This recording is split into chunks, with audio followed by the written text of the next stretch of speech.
ازيكم عاملين ايه؟ يا رب تكونوا بخير. انا ما كنتش عايز انزل فيديوهات اليومين دول بسبب اللي بيحصل في غزه، فربنا يحميهم يعني وينصرهم ان شاء الله. المهم انا لسه صاحي من النوم، لقيت تعليق كده على فيديو قديم من الفيديوهات بتاعتي. حسيت اللي كاتب التعليق بيستقل بقدرات الشباب المصريه اللي عايزه تسافر كلها، فحسيت الصراحه ان انا عايز اعمل فيديو ارد عليه وعلى طول. يعني ما يعني غسلت وشي وقلت اعمل فيديو. المهم انا هطلب طلب صغير انا ما طلبتوش قبل كده في الفيديوهات. لو انت اول مره تشوفني وبعمل اشتراك للقناه واعمل لايك للفيديو، وما تنساش تبقى تقول رايك في كومنت. المهم صاحب التعليق كان كاتب العويل في بلد وعويل في اي بلد تانية، يعني انت فاشل في مصر فهتسافر برضه هتبقى فاشل. بس مين اصلا قال لك اللي عايز يسافر من بلده ده عويل او فاشل زي ما انت ما كاتب؟ غالبا اللي عايز يسافر ده بيبقى راجل محترم طالع من كليه محترمه، وبعد ما خلص كليته وقعد يدور على شغل وما لقاش شغل، وبيشتغل حاجه بعيده كل البعد عن مجاله اللي اتعلمه في الكليه عشان بس يشتغل وما يفضلش قاعد في البيت. عشان المصريين رجاله وده اللي اتربينا عليه، اللي انت كراجل ما ينفعش تفضل قاعد في البيت، لازم تشتغل. المهم الشاب من دول بيشتغل ويجيب شقه ويوضب ويتجوز، وبعد ما يتجوز يفضل يصرف على البيت ويحاول يوفق بين البيت واحلامه، اللي هو عايز يحقق احلامه وفي نفس الوقت بيصرف على البيت، والموضوع بيبقى صعب، وتفضل المسؤوليه تزيد سنه في سنه لحد ما يكتشف ان الواقع غير الاحلام خالص، فيقرر يعيش الواقع وينسى الحلم. الواقع في مصر بقى بيقول لك ايه؟ هتفضل شغال طور في ساقيه،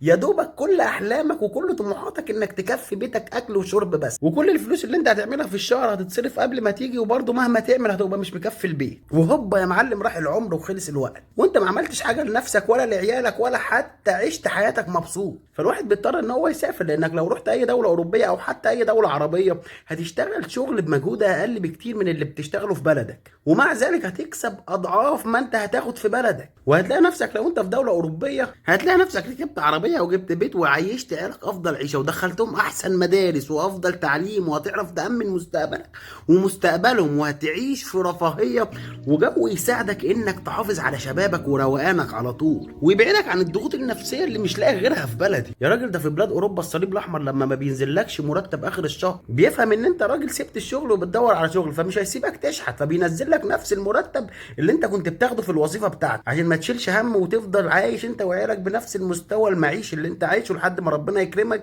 وتلاقي شغل. فاعتقد ان العيب مش فينا، المصريين دول راحوا كل بلاد العالم، شغالين في كل الدنيا في مطاعم ومصانع العالم كله في كل المجالات، والحمد لله بنثبت نفسنا في اي حته في اقل وقت. الواحد مننا بيشتغل ويفكر قد 10، وبنعمل فلوس في اي دوله اسرع من اي حد تاني. يعني تلاقي الواحد لسه مسافر ايطاليا ما كملش سنتين وابوه بسم الله ما شاء الله بنى عماره على حس ابنه اللي في ايطاليا. انت فاهم مقصد كلام؟ يعني احنا بنسلك في اي دوله في العالم وبنعرف نجيب منها فلوس، فمش هنعرف نسلك في بلدنا؟ لا احنا هنعرف نسلك في بلدنا، بس هو العيب مش فينا، العيب في بلدنا اللي مش عارفه تستغل الشباب بتاعتها.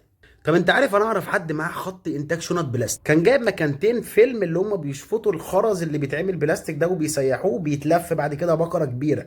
كان جايب مكانتين، المكانتين المكنه تقريبا كانت داخله في مليون جنيه، اللي هو نوعها اسمه السيد مرسي او اللي بيستوردها اسمه السيد مرسي. وكان جايب مطبعه في سكه 700 الف جنيه ومكبس وقطاعه، ويعني مصنع كبير داخل له في سكه 4 5 مليون جنيه، وعنده 3 عربيات نص نقل وبيوزع على خط الصعيد كله، والدنيا معاه لعب على الاخر وحجم مبيعات ما اقولكش. وكل فتره بيسافر دوله اوروبيه، الراجل نزيه وغني وعايز يتفسح وينزع على حاله، لحد ما سافر هولندا في مره سياحه وقرر ان هو ما يرجعش تاني مصر، وفعلا عمل لجوء وما رجعش تاني. وبعد فتره عمل لم شمل وبعد خد مراته وعياله وباع المصنع، وبنصيب اخوه اشترى له بيت في السويد. اخوه راح السويد وعمل اقامه على حس البيت، وبعد فترة الراجل واخوه راحوا امريكا استقروا هناك، وحاليا الراجل واخوه بعيالهم عايشين في امريكا زيهم زي اقل حد هناك، مع ان ده كان ناجح في مصر وكان معاه مصانع ومعاه عماير والدنيا كانت منزهه معاه على الاخر، بس ما نجحش هناك وما عملش مصنع وشغال في مجال بعيد كل البعد عن مجاله. بس تعالى اساله بقى، انت ازاي قدرت تعمل كده؟ وهل انت فعلا مبسوط؟ السؤال ده انا سالته له رد عليا قال لي انا وصلت امريكا عندي 48 سنه، دلوقتي عنده 52 سنه، بيقول لي حاسس ان انا شاب صغير عندي 15 سنه. بيقول لك اعتدت العب رياضه لان شايف ان ده الروتين اليومي لكل الناس. بيقول لك اتعودت ان انا كل حد لازم نخرج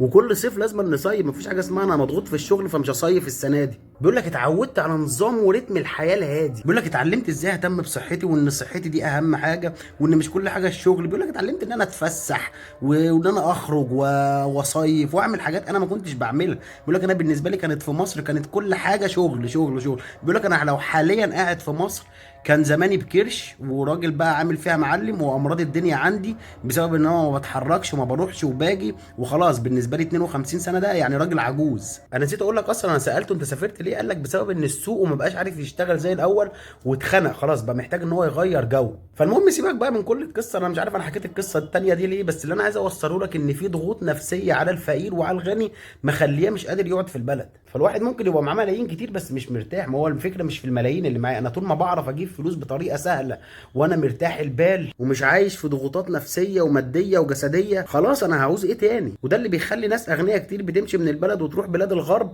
بحثا عن راحه البال، ولنفس السبب برضو بيمشي الفقير بحثا عن راحه البال والتطور السريع وتامين المستقبل وحاجات تانية كتير. وهنا نوصل لنقطه مهمه قوي من اكتر النقط اللي بحبها في بلاد اوروبا، ان انت لو جاي من مصر مثلا فقير هتحس ان انت والغني متساويين في كل حاجه، انتوا الاثنين بتودي عيالكم نفس المدارس ونفس الجامعات وساكنين جنب بعضيكم وتقدروا تركبوا نفس العربيات والدنيا معاكم عادي خالص. ودي من اكتر الحاجات اللي بكرهها في مصر وبحس ان هي بتولد كره وعدم انتماء للبلد، ان انت تلاقي واحد بيقبض 3 4000 جنيه وواحد بيقبض 2 مليون جنيه في الشهر، فالشخص اللي بيقبض 3 4000 جنيه دوت لما بيسافر دوله من دول اوروبا ويلاقي ان الدوله ما بتميزش بينه وبين اي حد غني، فبيبتدي يحب الدوله وسنه سنه انتمائه لمصر بيروح وخلاص انا حبيت البلد ومش هرجع تاني مصر بس. وربنا يسهل لعبيده ويصلح الحال، واتمنى تكون فهمت حاجه وان العيب مش في الشاب المصري اللي عايز يسافر من البلد.